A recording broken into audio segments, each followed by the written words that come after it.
பெரிய பொய் என்னன்னு நினைக்கி, வெறும் 25,00,000 நீங்க டாக்டர் ஆயிடலாம் அப்படின்ற மாரி ஒரு பொய் சொல்லுவாங்க. அதுவும் அடுத்த பொய் சார். என்னன்னா, அவங்க சொல்ற 25,00,000 கோர்ஸ் ஃபீஸா இருக்கும்.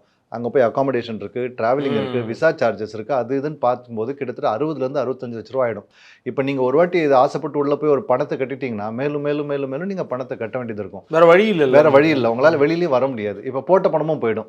ஸோ இதுதான் வந்து ஒரு முக்கியமான ஒரு ஸ்கேம் மாதிரி நான் சொல்லிட்டு இருக்கேனே தவிர, மத்தபடி வந்து படிப்பெல்லாம் இருக்கிறது உண்மதான். ஆனா, நெறைய விஷயங்கள மறைக்கிறது என்னமோ ஒரு பெரிய ஸ்கேமா தான் நான் அத சொல்றேன் நானு.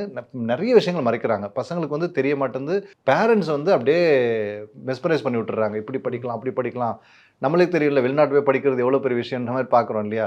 அவங்க கூட்டு போற நாடுலாம் என்னது ரஷ்யா, அதுக்கப்புறம் உக்ரைனு, அதுக்கப்புறம் கஜகிஸ்தானு, அப்புறம் துர்க்கிஸ்தான் நெனைக்கிறேன் அது ஒண்ணு, அர்மேனியா. ஓகே. இப்ப ரீசென்ட்டா இந்தோனேஷியா வேற வந்து சேர்ந்திருக்குது. ஸோ இந்த மாரி கண்ட்ரீஸ்லாம் அந்த அதாவது ஒரு பெரிய டெவலப்டு கண்ட்ரிலாம் கிடையாது. அங்க இருக்கக்கூடிய ஒரு மெடிக்கல் ஃபெசிலிட்டி பெருசு கிடையாது. இல்ல நீங்க ரஷ்யா, உக்ரைன் சொன்னதே கொஞ்சம் ஆமா. பதட்டமா தான் இருக்கு. அதுதான் சொல்றேன். போன வாட்டி நீங்களே பார்த்துருப்பீங்க. எத்தனையோ யுக்ரைன் ஸ்டூடண்ட்ஸ் வந்து இங்க ரிட்டர்ன் வந்துட்டாங்க அப்டின்ட்டு. சரி அங்க படிச்சுட்டு இங்க வந்தாலும், அவங்களுக்கு உடனே வந்து இங்கெல்லாம் பிராக்டிஸ் பண்ணிட முடியாது. ம்.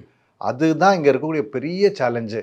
இப்ப அதுக்கு தான் வந்து எஃப்எம்இஜின்னு ஒரு எக்ஸாம் எழுதணும் அவங்க.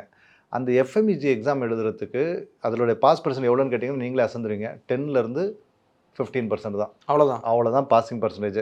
அதுக்கு மேல கிடையாது. ஸோ இவங்க இந்த வந்து பிள்ளைங்களுக்கு வந்து நெறைய விஷயங்கள் தெரியாம போயிட்டு மாட்டிக்கிடுறாங்க.